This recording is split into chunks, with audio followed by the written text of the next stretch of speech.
આજ રોજ નવાપુરાના મહેબૂબપુરા વિસ્તારમાં જ્યાં મહેબૂબપુરા ચોકી આવેલી છે પોલીસની, ત્યાં જે મંદિર છે, મંદિર પાસે મંદિરના ટ્રસ્ટીઓ દ્વારા કોઈ કામથી ખોદકામ કરવામાં આવ્યું હતું. તો ત્યાંથી એક 3-વે ગેસ ગ્રેનેડ છે, જે 40થી 50 વર્ષ જૂની બનાવટનો હોય એમ પ્રાથમિક દ્રષ્ટિએ દેખાઈ આવેલું છે, એ મળી આવેલ છે. એ મળતાની સાથે જ નવાપુરા પોલીસે અમારી BDDS ટીમ છે એને ઇન્ફોર્મ કરેલું હતું અને BDDSની ટીમ ત્યાં આવીને ચેક કરતાં આ જે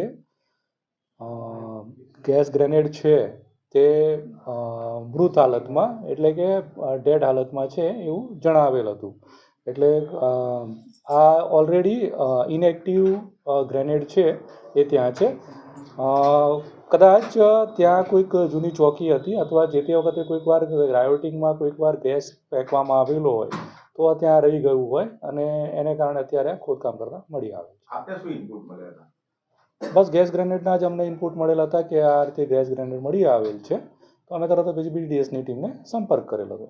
સ્થાનિકોનો આક્ષેપ છે કે અંદરથી ખોદકામ કરતા નથી નીકળ્યું, પણ વિસ્તાર કોઈ મૂકી ગયું હતું, એટલે આ વિસ્તારના માટે મૂકવા જેવો કોઈ પરિસ્થિતિ જણાઈ આવતી જ નથી, કેમ કે આ જે ગ્રેનેડ છે એ ખૂબ જ જૂનો ગ્રેનેડ એવું લાગી રહ્યું છે, સ્ટીલની બનાવટનો છે. હવે જે આવે છે પ્લાસ્ટિકના બનાવટના ગ્રેનેડ આવી રહ્યા છે અને એના પર જે માટી લાગેલી છે અને ડિફ્યુઝ બી થઈ ગયેલો છે, તો કોઈ મૂકી જવાય જેવી કોઈ હકીકત એમાં છે નહીં. એટલે ખોદકામ દરમિયાન આપણે કોઈને પૂછપરછ કરી કે ખોદકામ દરમિયાન મળી આવે છે. એટલે ટીયર ગેસ છે?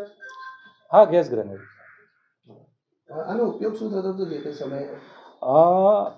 અત્યારે જે ગેસ ગ્રેનેડ હતા એ 2 ટાઈપના આવતા હોય છે. એક તો જે આપણી રાઇફલ છે એમાં મૂકી અને શૂટ કરતા હોઈએ છીએ, બીજા એક હેન્ડ ગ્રેનેડ આવતા હોય છે કે હાથમાંથી એની પિન કાઢી અને આપણે ફેંકતા હોય છે, તો એ ટીયર ગેસ ટાઈપનો એક ગ્રેનેડ આવતો હોય છે કે જેનાથી ગેસ નીકળતો હોય છે અને ટોળું વિખરાઈ જતું હોય.